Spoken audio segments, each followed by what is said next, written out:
Kira? Acho que Olá, pessoal, estamos de volta. Por favor, dê um retorno para a gente, para se está tudo bem, se a imagem, o som está chegando até aí. Parece que já resolvemos o nosso probleminha aqui, tá? Dê um retorno para a gente continuar aqui tranquilos. Tudo bem? Então vamos de novo começar pelo Evangelho, porque a gente precisa gravar bem esses ensinamentos de Lázaro para o estudo dessa noite, né, Bruna? Sim. Então estamos no capítulo 17, Sede Perfeitos, Instruções dos Espíritos, no item 7, o dever. O dever...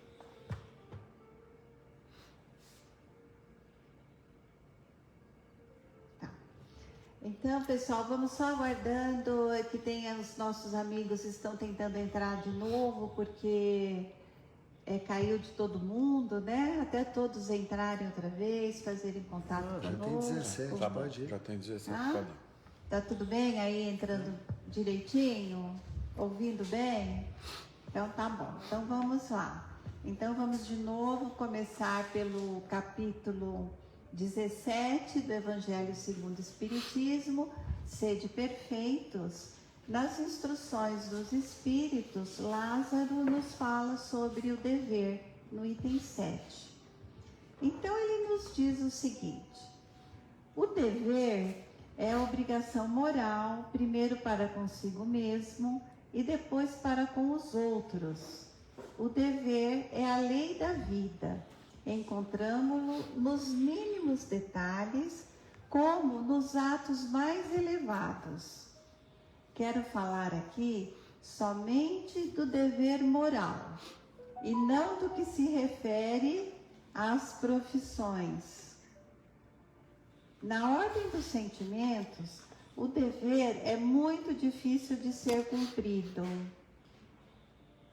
porque ele se encontra em antagonismo com as seduções e o interesse do coração. Suas vitórias não têm testemunhas e suas derrotas não sofrem repressão. O dever íntimo do homem está entregue ao seu livre arbítrio. O aguilhão da consciência, este guardião da probidade interior, que o adverte e o sustenta, mas ele se mostra frequentemente impotente diante dos sofismas da paixão. O dever do coração, fielmente observado, eleva o homem. Mas como precisar esse dever? Onde ele começa? Onde ele acaba? O dever começa precisamente no ponto em que ameaçais a felicidade ou a tranquilidade do vosso próximo, e termina no limite que não desejaríeis ver transposto em relação a vós mesmos. Deus criou todos os homens iguais para a dor, pequenos ou grandes, ignorantes ou instruídos. Sofrem todos pelos mesmos motivos, a fim de que cada um pese judicialmente o mal que pode fazer. Não existe o mesmo critério para o bem, que é infinitamente mais variado nas suas expressões.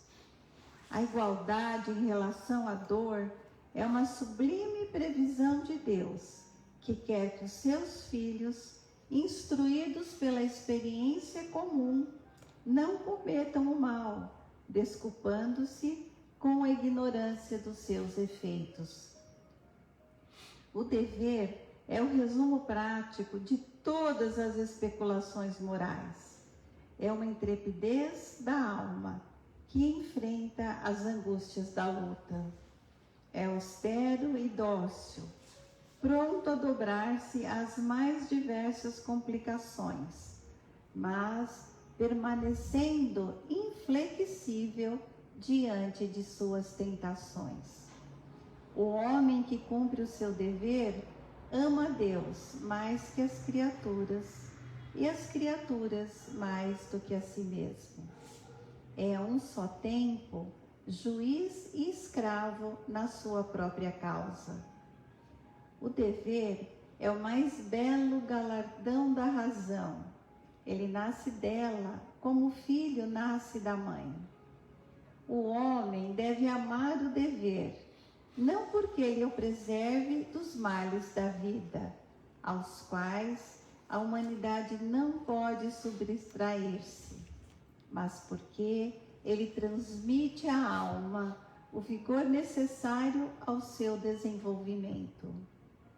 O dever se engrandece e esplende sobre uma forma sempre mais elevada em cada uma das etapas superiores da humanidade. A obrigação moral da criatura para com Deus jamais cessa, porque ela deve refletir as virtudes do Eterno, que não aceitam esboço imperfeito, mas deseja que a grandeza de sua obra resplandeça aos seus olhos. Estamos tentando, né, Bruna? Sim, incessantemente. E agora, então, nós vamos continuar falando sobre a psicofonia. Hoje, ainda com base no livro Teoria da Mediunidade, de Dr. Zalmino Zizerman. E lembrando que a psicofonia é a aptidão mediúnica que faculta a comunicação oral entre os espíritos. E hoje nós vamos ver como isso acontece, como que acontece essa assimilação das correntes mentais do pensamento do espírito comunicante para o médium, como é que é feito essa assimilação.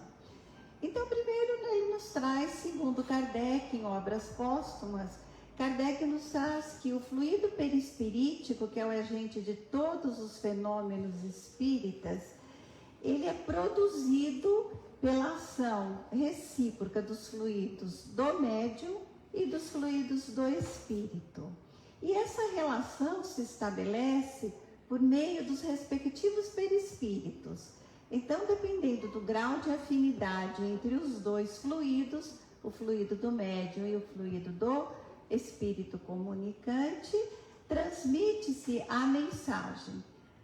Também, além da mensagem, muitas vezes, essa mensagem vem impressa com gestos, com falas diferentes, como nós vimos já, que pode vir numa outra língua, e muitos assuntos desconhecidos do próprio médium.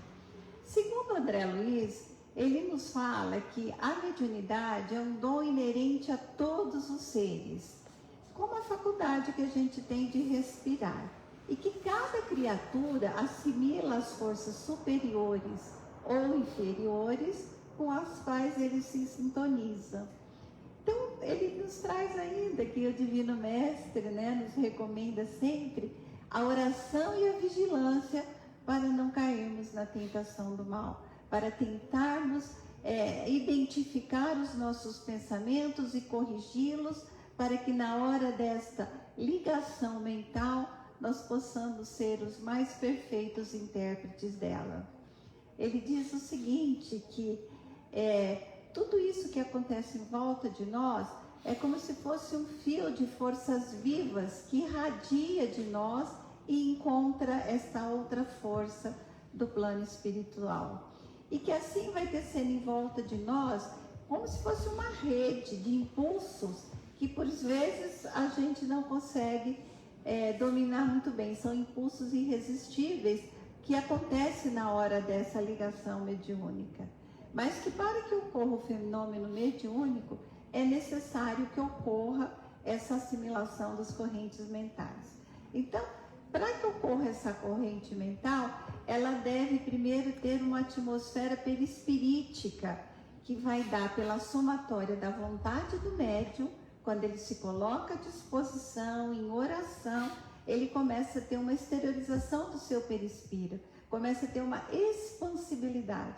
E nessa expansibilidade perispirítica, ele encontra ou as forças do perispírito daquele espírito comunicante. Então, que essa afinidade de fluidos, ela é mais ou menos como se fosse do sangue da gente, né? Um sangue O só combina com sangue O. Por isso que muitas vezes a gente não traz muitos médiuns psicofônicos, falam, mas eu gostaria de entrar em contato com um amigo, com um parente, alguma pessoa. Não é assim que se processa. Primeiro tem que se haver essa afinização de fluidos. E em seguida tem que haver uma sintonia de pensamentos e sentimentos para que esta atmosfera perispirítica se forme. Então, o médium se expande, né? Coloca todo o seu perispírito expandido para formar essa atmosfera, se junta, os seus fluidos se afinizam com os fluidos do espírito comunicante e os seus pensamentos e sentimentos entram em sintonia com o do espírito comunicante. Então, é por aí que começa a transmissão da mensagem. Então, a gente sempre lembra, né, que essa afinização dos fluidos, ela não tem uma identidade de evolução moral. Então, não é que eu só vou trazer mensagem de um espírito que está no mesmo grau nosso. Nós podemos ser utilizados pelos mentores do plano maior para trazer comunicação de espíritos inferiores que precisam ser ajudados, como para trazer comunicação de mentores para nos ajudar, trazendo a sua mensagem, seu apoio, seus ensinamentos. Então, no desenvolvimento mediúnico, o médium poderá sentir o chamado embalonamento, né, que é essa sensação do aumento do corpo, que é a hora que ocorre essa expansibilidade do perispírito. E nisso, quando ele começa a se afinizar com os fluidos do espírito comunicante, ele pode sentir algumas sensações, ele pode sentir arrepios, dores ou sentir um bem-estar muito grande. Então, dependendo do fluido do comunicante, o médium já sabe com quem ele está se comunicando, qual é o grau, qual é o nível de adiantamento desse espírito comunicante.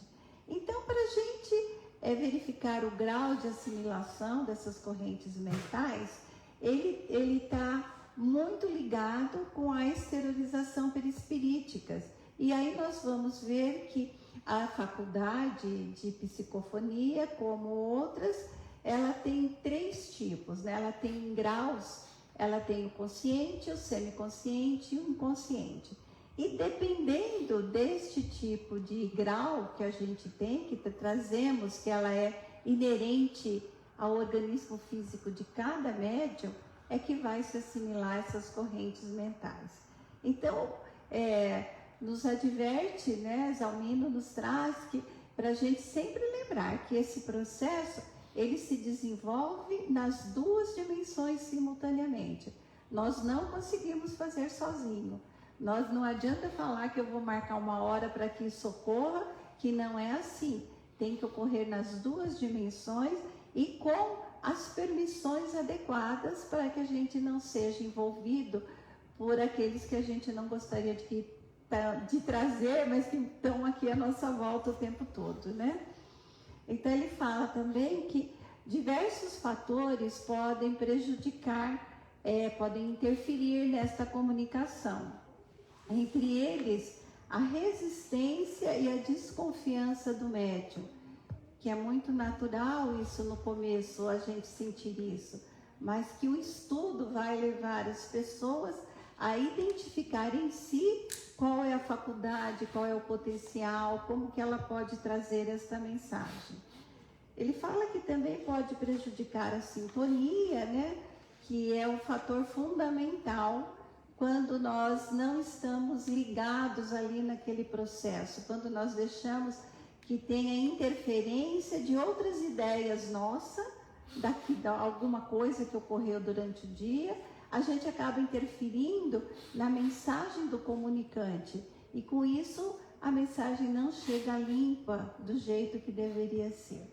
E ainda ele nos traz que os benfeitores espirituais sempre observam que ainda hoje é difícil encontrar um filtro mediúnico capaz de transmitir uma comunicação inteira com fidelidade, porque ainda nós estamos num processo de que temos muitas interferências mentais em volta da gente.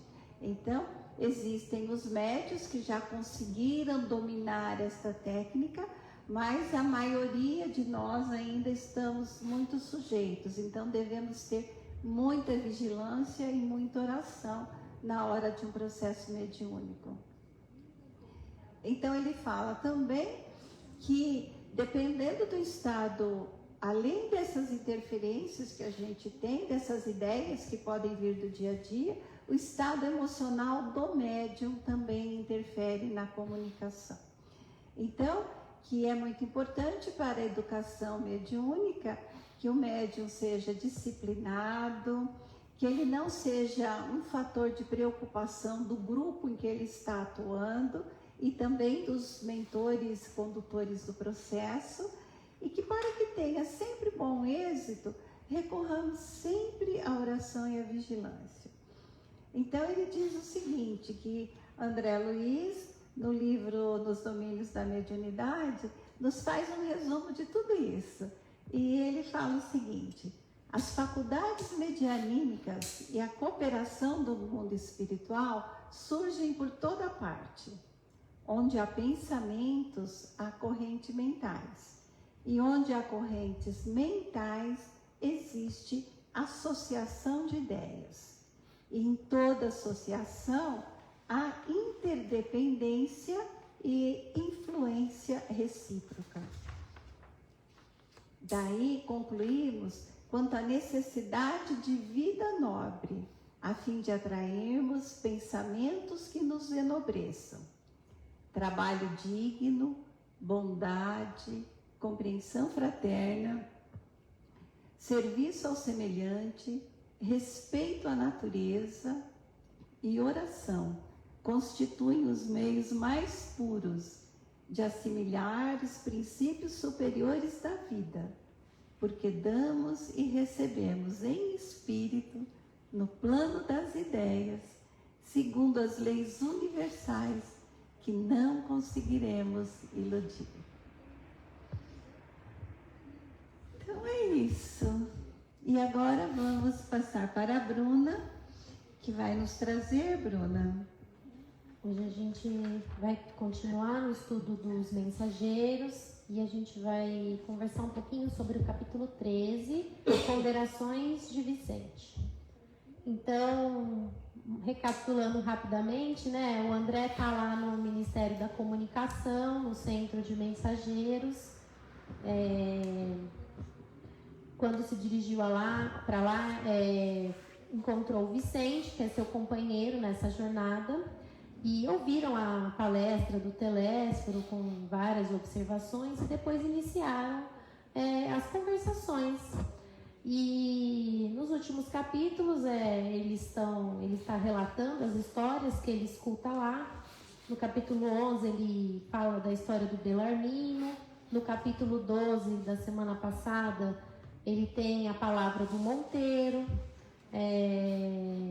E todos eles têm em comum essa questão do resgate pessoal que eles vêm aqui fazer no plano e também do auxílio aos companheiros, né? Esse compromisso que eles assumiram lá e que faliram, cada um pelo seu motivo.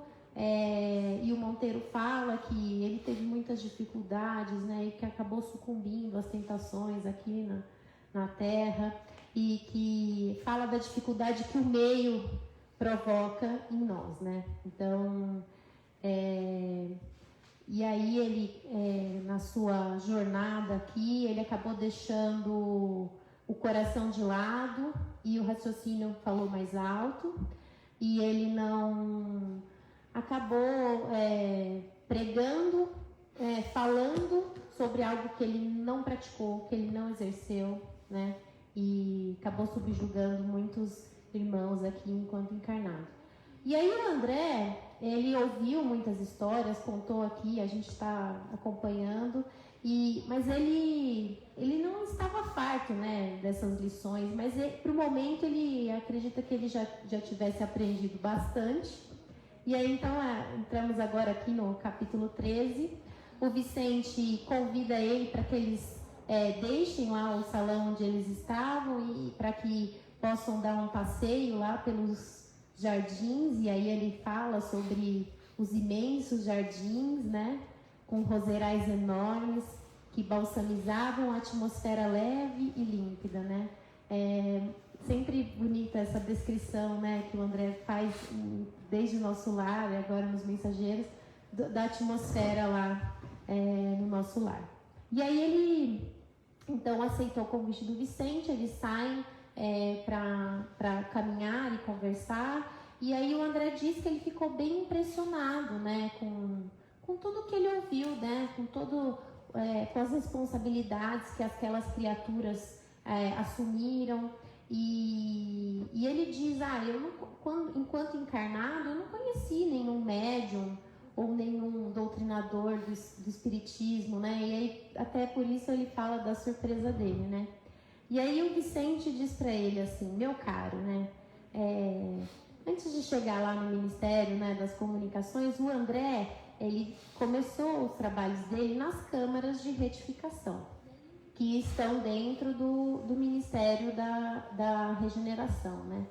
E lá um local onde eles recebem aqueles espíritos que estão vindo do umbral, que acabaram de serem resgatados, né. E os trabalhos lá são trabalhos reservados, como ele diz aqui, e são restritos àquela questão da recuperação desses espíritos, né? Acabaram de chegar, né, do umbral e estão recebendo um tratamento inicial, estão se recuperando. Então lá não tinha essas conversações, né? Na verdade, ele nem deveria, né, instigar, perguntar, né, a história das pessoas. Mas, e aí o Vicente fala que essa impressão que o André tem deve ser por conta desse trabalho, mas que com o tempo ele vai ver que lá no nosso lar existem muitos outros lugares para conversações como essas que ele presenciou lá no Ministério da Comunicação. E aí ele pergunta para ele, André, você já esteve no Ministério do Esclarecimento, né? E o André diz que não, nunca esteve lá. E aí o Vicente começa a narrar um pouco sobre o trabalho, né, desse ministério. E aí ele fala que lá no Ministério do Esclarecimento existem, e aí ele vai elencar vários grupos, né, que existem lá. E aí o primeiro que ele fala são os pavilhões das escolas maternais. Então, nesses pavilhões, né, ele diz, estão reunidas milhares de irmãs que ficam comentando e trocando as suas experiências com relação às desventuras na maternidade fracassada, né? Então, estão lá buscando reconstituir as suas energias e descobrir novos caminhos pela essa troca de ideia, né, com relação ao assunto da maternidade. Há também, como ele fala lá, centros de preparação à paternidade. E aí, massas, né? Ele fala assim, grandes massas de irmãos, né, se encontram lá examinando os quadros das tarefas que eles perderam quando estiveram aqui no planeta. Então, ele diz, né, eles se recordam com lágrimas o passado, com da indiferença ao dever. E aí tudo a ver com o Evangelho, né, do dever. Então, esses pais que estiveram aqui não assumiram o dever da paternidade, quando retornam, então vão lá para esse local no Ministério do Esclarecimento e eles ficam conversando com esses assuntos ligados à paternidade. E aí ele fala para o André, olha, nós temos também lá um pavilhão ligado à especialidade médica, à especialização médica. Então, temos nobres profissionais da medicina que perderam santas oportunidades de elevação e lá, então, estão discutindo os problemas. E nesse momento, o André estranhou. né? Ele fala assim pro Vicente, mas nós também fomos médicos e a gente não tá lá. A gente tá aqui conversando aqui na comunicação, né? E aí o Vicente fala para ele, pois é, né? Nosso caso, André, a gente não errou só como médico, né? Falimos como homem, né? Em todos os outros, em toda a linha, ele diz, né? Erramos mais do que na qualidade de médicos, né? Muito mais como homens. E aí ele fala para ele, André, eu disse para você o que eu sofri, né? Mas eu não contei para você o que eu fiz. E aí o André, nesse momento, é verdade. E aí ele relembra, né? Ele foi um suicida, né? O André. E aí ele, nesse momento, ele lembra da própria história, né?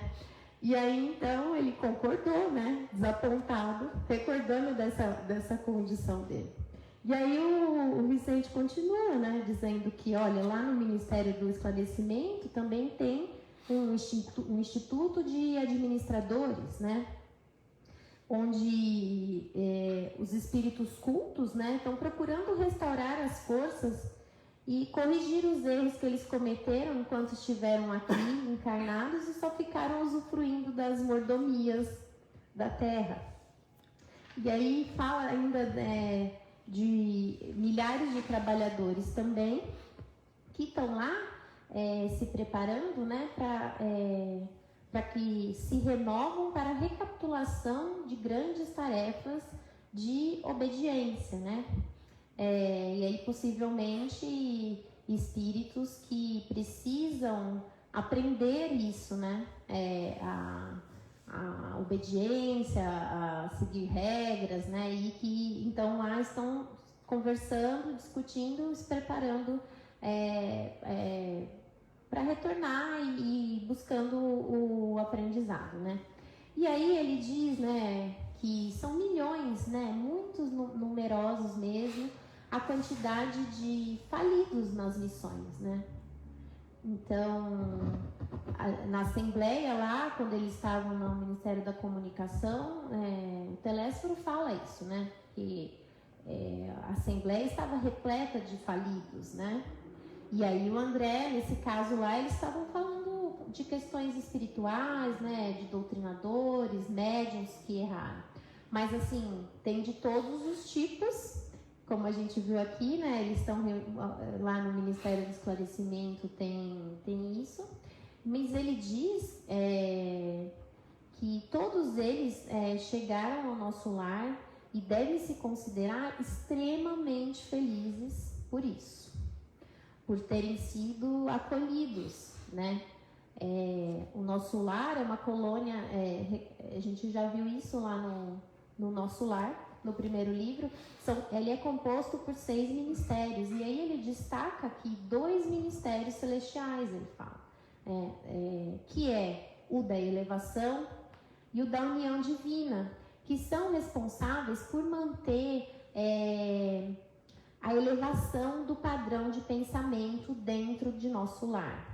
Então, esses 2 ministérios, eles influenciam todos esses espíritos que estão dentro da colônia para que eles mantenham o padrão vibratório elevado. Isso de uma maneira que eles não percebam isso diretamente. Então ele fala que bênção, né? Porque a gente tem são 6 ministérios e esses 2 que ele fala, né? O da elevação e da união divina, eles estão ligados ao plano superior, né?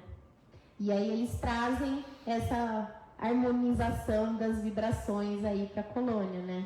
E aí ele fala, o estágio que a gente está fazendo aqui no nosso lar é uma bênção do Senhor, né? E assim, muito que a gente estiver trabalhando aqui, a gente não vai conseguir pagar o débito que a gente tem com essa colônia, né? E ele fala, a gente aqui, nós somos verdadeiros abrigados em verdadeiro paraíso, né? E aí o André, nesse caso. E aí, porque é um serviço edificante que eles oferecem lá, né? A gente sempre vê aqui falando, o próprio André falando, né, da bênção do trabalho, né? E lá eles têm essa oportunidade. Então, eles têm que se considerar, assim, como ele diz mesmo, né? extremamente felizes por estarem lá. Porque não são todos os irmãos que estão assim, né? O Vicente faz uma pausa nesse instante e aí ele continua falando, né? A gente ainda tem muitos, né? Fala para o André, nós temos muitos irmãos ainda que estão passando por situações angustiosas, né? De aprendizado nas regiões mais baixas, né? Que eles ainda estão aprisionados lá, uns aos outros, né? Na cadeia de remorsos e recordações malignas, pelos elos mentais, né? Que eles vão falando. A gente já viu aqui também no livro, ele já falou sobre esse emaranhado. Na fala do Telésforo, ele fala um pouco isso, desse emaranhado das mentes, né? Que se formam, tanto aqui no planeta como nas zonas mais baixas.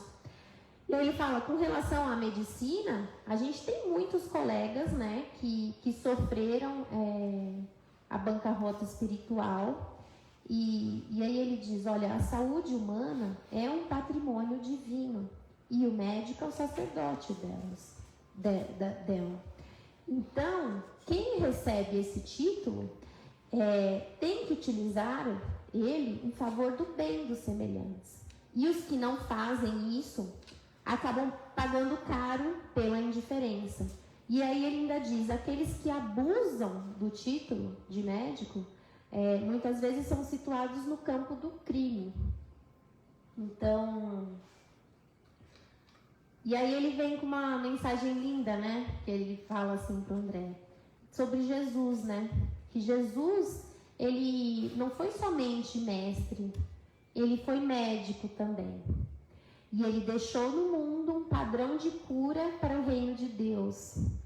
E aí ele diz, olha, Jesus, enquanto médico, ele não proporcionava somente socorro ao corpo, ele também ministrava fé à alma. E os médicos que estão lá encarnados, em muitos casos, não aliviam nem a dor no corpo, a dor física, e quase sempre matam a fé. E então, totalmente contrário ao exemplo do mestre, né? E aí André ficou surpreso, né? Disse que essas palavras caíam como raios de luz, né? Que era tudo verdade mesmo, simples e bela. E que ele ainda não tinha pensado, né? Em toda essa grandeza do serviço divino do mestre. E aí eu vou ler um trechinho, né? Ele diz assim, Jesus expulsara febres malignas, curara leprosos e cegos de nascença, levantara paralíticos, mas nunca ficava nisto. Ele reanimava os doentes, dava-lhe esperanças novas, convidava-os à compreensão da vida eterna, né? Então Jesus sempre curava e dizia, né? Vá e não peques mais, né? Porque é certo que existia um merecimento nas curas, mas as pessoas tinham que também ter uma mudança de conduta, né? E era essa a mensagem, né? Ele reanimava, ele dava esperança quando ele vinha falar do reino de Deus, que não é deste mundo, né? E tantas outras mensagens que ele deixou. Então, assim, ele como médico de almas, né? Um exemplo lindo, né? Nesse capítulo que o Vicente traz, né, e fala aqui para o André. Muito bonito isso mesmo. E aí o Vicente volta a narrar, então, e ele fala, André, eu tenho um amigo que também foi médico, como nós, e que ele se encontra, né, nas zonas inferiores, muito atormentado por inimigos. E aí ele fala, ele faliu como homem e também como médico. Esse amigo dele, que ainda está nas zonas inferiores, foi um exímio cirurgião, mas quando ele alcançou renome, respeito, ele acabou se impressionando com o dinheiro, né, com as aquisições financeiras, e aí ele diz, caiu desastradamente, né, ele se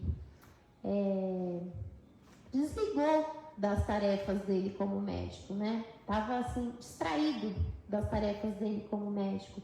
Então, ele conta, né, que enquanto ele estava operando os doentes, muitas vezes ele estava com a cabeça em outro lugar, pensando nos rendimentos dele, nas aplicações. E ele diz, não fosse a proteção espiritual, essa atitude poderia ter comprometido oportunidades vitais de muita gente, né? Então, a colaboração dele enquanto médico aqui acabou se tornando praticamente nula. E muitas dessas pessoas, né, que ele operou e que acabaram desencarnando, atribuíram a ele, quando chegaram do lado de lá, e viram como médico, né, como ele estava, né, agindo, atribuíram a ele a culpa do desencarne. E aí, então, começaram, que as pessoas não estavam esperando, viram quando chegaram do lado de lá, viram aquela situação e acharam que o momento, elas tinham passado voltado ao plano espiritual por culpa dele. E aí passaram a dedicar-lhe um ódio, né, por isso. E aí o que acontece, né? Muitos amigos dele, desse amigo médico, acabaram esclarecendo esses espíritos, né?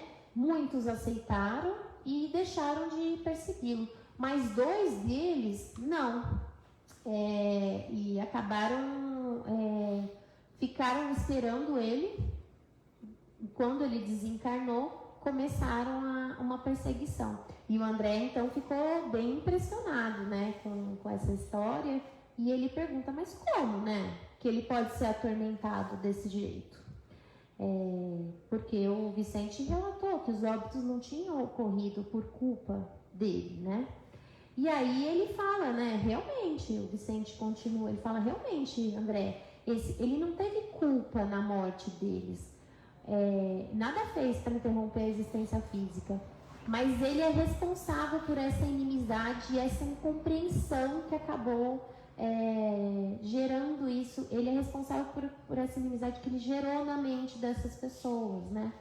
E porque, como ele não estava seguro do dever dele, não estava tranquilo com a consciência, ele acabou se julgando culpado. Porque esse amigo dele, quando desencarnou, ele percebeu, né? Ele sabia, ele tinha consciência de que enquanto ele estava desempenhando a atividade da medicina aqui, no plano, ele não fazia com toda a dedicação. Então ele também julgava que ele era o culpado por aqueles desencarnes. E aí, por conta dessa culpa que ele tinha, ele acabou se entregando, né? E aí acabou acontecendo esse elo, essa vinculação, né? E aí ele fala, todo erro traz fraqueza. E aí, por conta disso, ele não adquiriu forças para se desvencilhar desses 2 espíritos, né? Então, acabaram ficando muito ligados um ao outro. E aí ele diz, olha, perante a justiça divina, ele não está resgatando crimes inexistentes, né? Porque ele não foi responsável pelo óbito, mas ele está reparando sim as faltas, porque ele teve faltas graves aqui. E aí, com essa obsessão, né? Esse processo obsessivo entre eles, ele está aprendendo com isso. Ele vai aprender com isso. Vai aprender a conhecer a si mesmo, vai aprender a entender as obrigações que ele tinha, que eram obrigações nobres e que ele se desviou, né? E vai entender que ele deveria ter praticado, né, o exercício da medicina da maneira correta. E aí ele disse, né, ele fala sobre a felicidade dos que sabem ser úteis com segurança de fé em Deus e em si mesmo, né?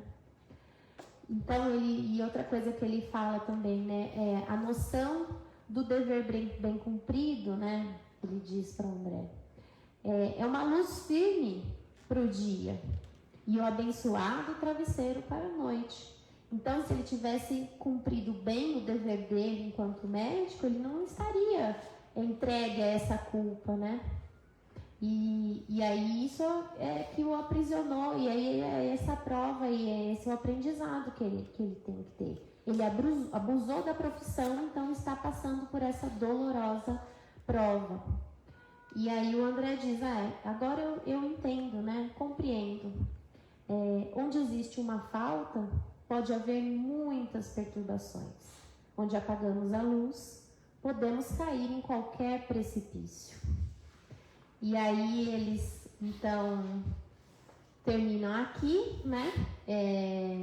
Eles continuam caminhando lá, fala das avenidas de rosas, ficam em longas meditações lá, e depois o Vicente convida ele para que eles regressem lá ao núcleo, porque eles vão ouvir aniceto. E aí, semana que vem, continua a história. Nossa, Bruna, obrigada. Quanto aprendizado, né? Para todas as profissões. Sim, né? sim. Aqui ele cita do médico porque cuida da vida. Aqui ele cita do médico porque cuida da vida, propriamente dito, né? Mas todas as profissões onde há um abuso, há também de ter um corretivo, né? Sim, sim. Acho que temos pergunta. Boa noite a todos, irmãos. Que bonito quando a mediunidade é exercida com responsabilidade e amor. Quando o médium não a exerce com responsabilidade e a exerce para o seu próprio bem, com fins materiais, a espiritualidade pode agir tirando sua mediunidade ou o livre-arbítrio se faz presente, deixando esse médium escolher seu próprio caminho. Oi, Leandro, tudo bom? Né, todos somos responsáveis, né, por aquilo que fazemos. E a mediunidade é um dom que nos foi dado gratuitamente. Então, quando a exercemos para o lado do dinheiro, o lado financeiro, nós estamos desviando a afinização e as sintonias com os espíritos do bem. E aí nós ficamos, sim, à mercê desses espíritos que estão à nossa volta. É uma lei de ação e reação. A gente vai se sintonizar sempre com aqueles com quem nós estamos comungando o nosso dia, as nossas atividades, os nossos pensamentos. Então, pode ter a perda da mediunidade, como pode também ter uma grande obsessão, né? E não conseguir se desvencilhar desses irmãos que o próprio médium chamou, né?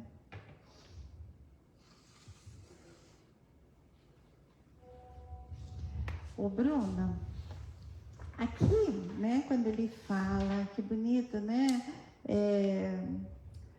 Quando André fala assim, que ele não sabia que pudesse ter tantas responsabilidades, esses seres, esses médiuns que são treinados para vir para a Terra, né?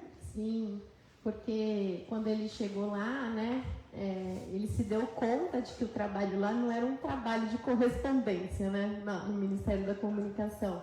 E aí ele foi apresentado a esse trabalho que desenvolve lá toda a preparação, né? Não só lá, né? Que ainda nesse capítulo o Vicente conta para ele das outras preparações que também tem lá no esclarecimento, né? Como somos, em sua maioria, se não todos, né? Muito preparados para vir, para retornar, né? E esse trabalho do Ministério da Comunicação é um trabalho muito bonito, né? Porque como ele já falou também no livro, né? Esses médiuns e esses doutrinadores estudam, se preparam, eles vêm aqui para fazer um resgate pessoal, mas principalmente para auxiliar os companheiros, né? Então, num local onde eles preparam cartas vivas, né, de Jesus para vir auxiliar no plano espiritual e também auxiliar aqui no plano dos encarnados, realmente é um trabalho grandioso, né? E ele se surpreende, e tanto que o Vicente depois fala, André, né? Como você estava trabalhando só lá na retificação, né? Não conheceu ainda todos os trabalhos, né? Que o nosso lar desenvolve. Ô Bruna, já que você falou em cartas vivas, e tem esse pedaço tão lindo aqui, né? Que fala de Jesus, quando toda essa grandeza do serviço de Jesus, onde a gente pode buscar essa água viva, esses exemplos de Jesus? Eu acho que o primeiro lugar que a gente deve buscar é no estudo do Evangelho, né? E como é importante o estudo, né? A gente, cada vez que lê, por exemplo, este capítulo, eu não vou nem falar da obra do André Luiz, eu digo deste capítulo, enquanto as várias vezes que eu li na preparação, né? Cada vez parece que você enxerga algo novo, né? Como é rico de ensinamentos. Então, assim, a importância de estudar, né, o Evangelho, e aí a gente vai aprendendo a enxergar também, quando você estuda e conhece o Evangelho, essas mensagens das cartas vivas, né, que a gente acaba encontrando no nosso dia a dia, né? O plano está sempre atuando para nos auxiliar, então a gente tem que estar sempre aberto para conseguir captar essas mensagens, né? Perceber tudo que nos chega, né? Uhum. Se a gente conseguir estudar o Evangelho, compreender um pouquinho, porque é muito difícil ainda a gente captar tudo, né? E estiver aberto aquilo que a gente está precisando no momento, a resposta chega, né? De alguma forma. Sim, o plano está sempre nos auxiliando, né? Basta estarmos abertos para receber esse auxílio, né? Nós vimos... Tem mais, Edu? Então põe.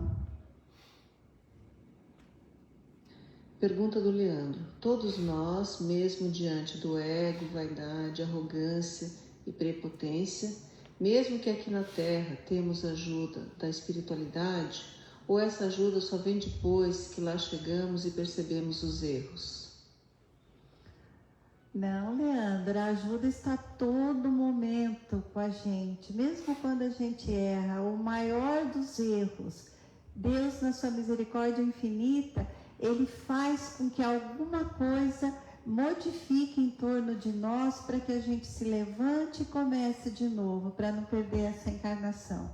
Então, o importante é que quando verificamos que erramos, que vamos procurar como refazer isso daí, porque sempre vai aparecer, se não é em forma, né, de uma comunicação direta do mentor, de alguma psicografia, é em forma de um amigo que vai nos trazer uma palavra, que vai nos ajudar a levantar e a caminhar novamente.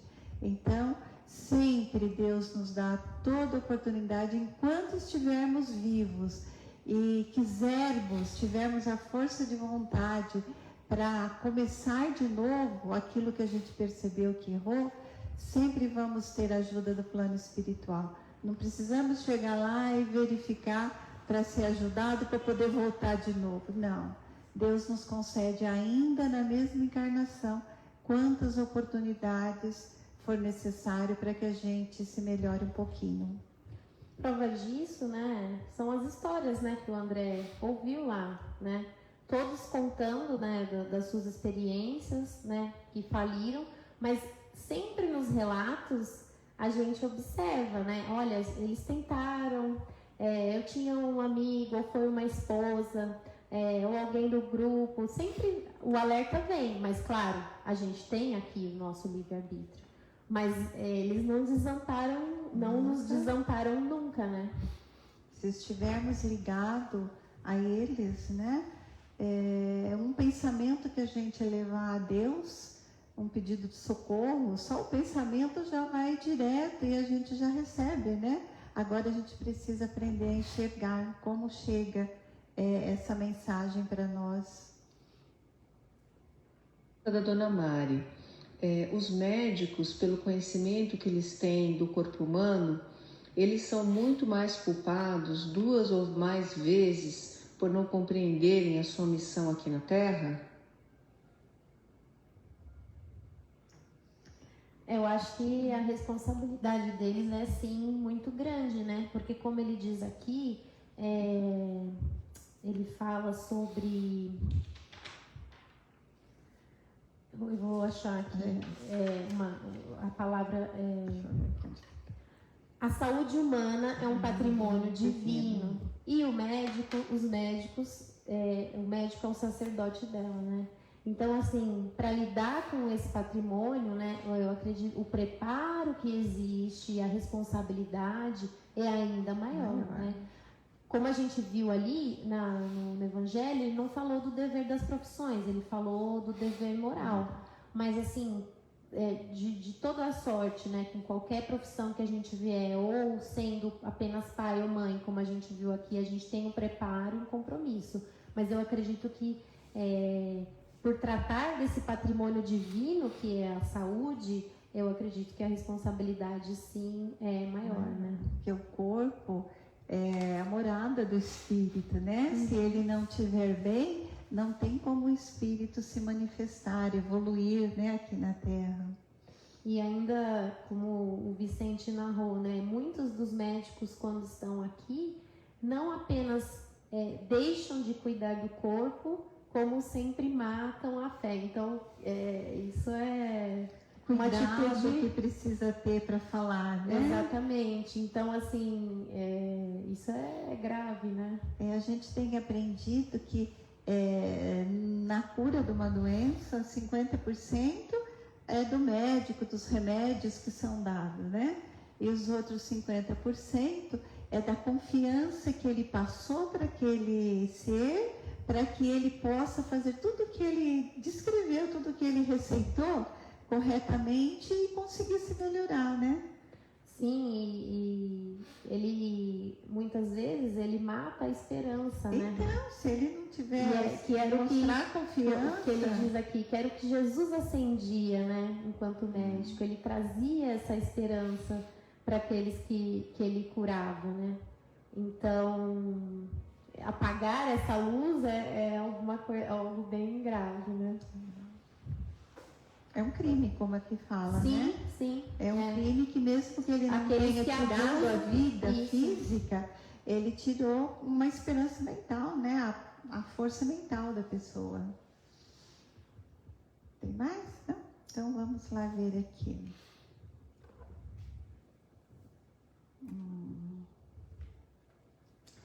Considerações finais. Então vamos ver aqui. E que bonitinho esse pedaço aqui, né, Bruna? Que acho que é mais ou menos o que a gente falou, né? Onde existe uma falta, pode haver muitas perturbações, né?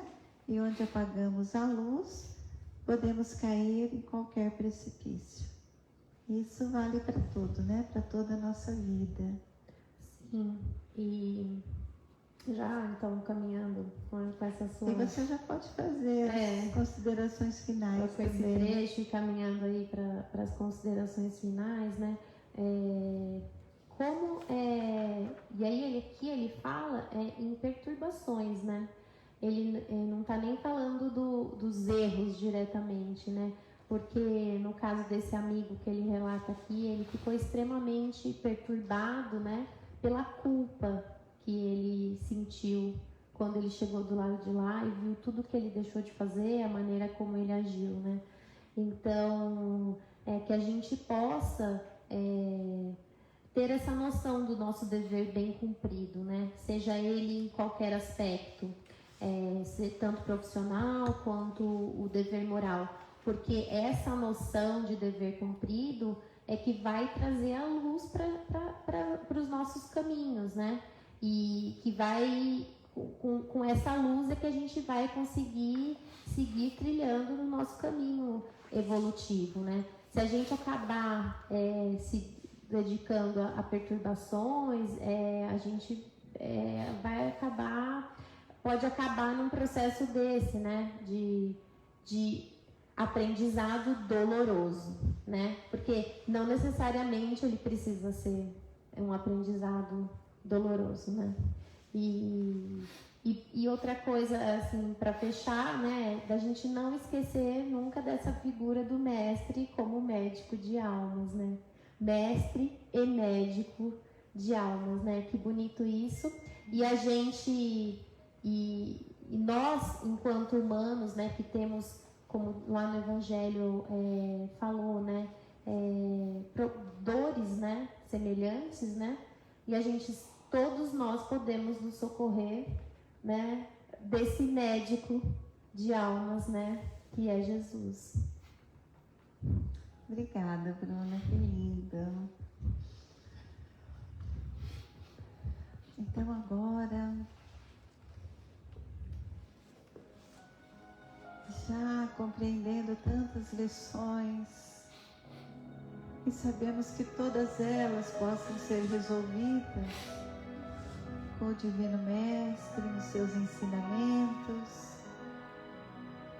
possamos neste momento, mais uma vez, unir os nossos corações, agora já um pouquinho mais perto de Jesus. Unir a todos estes mentores que nos assistem, aos mentores que estão em nossos lares e formando esse grande elo de amor. Possamos ir até o Mestre Jesus, rogando, Senhor, as suas bênçãos de luz, de paz, de amor, que elas possam ser derramadas por todo o planeta Terra, por todas as criaturas, por toda a sua criação. Que suas bênçãos possam iluminar a mente de todos os governantes, para que busquem a paz, o entendimento, que eliminem guerras, que eliminem a miséria, para que a saúde e o alimento possam chegar a todos os seres do planeta. Rogando, Senhor, que abençoe o nosso Brasil, nossos governantes, todos aqueles que dirigem a nossa nação, para que possam ter o equilíbrio, o discernimento e a bondade em seus corações, para fazer o melhor para o povo brasileiro. Rogamos, Senhor, que a luz que se acendeu nos corações brasileiros possam ser envolvidas um pouco mais pelo seu amor, no exercício da solidariedade. E rogamos, Mestre, por todos os aflitos do corpo e da alma, onde quer que se encontrem, por todos aqueles que os acompanham, seus familiares, que em todos eles possa chegar o bálsamo do seu amor. E rogamos, Senhor, por esta casa que nos assiste, seus dirigentes, nossos vizinhos, amigos, todos os assistidos desta casa, todos nós que aqui estamos em busca do alimento do corpo e do espírito, que seu amor possa envolver a cada um de nós. E assim, Mestre amado, te rogamos pelos nossos lares e pelos nossos familiares. E te pedimos que nos leve até o Pai. Pai nosso que estais no céu, santificado seja o vosso nome, venha a nós o vosso reino, seja feita a vossa vontade, assim na terra como no céu. O pão nosso de cada dia nos dai hoje, perdoai as nossas dívidas, assim como nós perdoamos os nossos devedores. Não nos deixeis cair em tentação, mas livrai-nos de todo o mal. Que assim seja. E a Mãe Santíssima, rogamos, Senhora, que envolva no seu amor todos os aflitos, todos aqueles que seu nome se encontram em nossos pedidos de oração, para que possam receber neste momento a luz do seu amor. Ave Maria, cheia de graça, o Senhor é convosco. Bendita sois vós entre as mulheres, bendito é o fruto do vosso ventre, Jesus. Santa Maria, Mãe de Jesus, rogai por nós os pecadores, agora e na hora de nossa morte. Amém.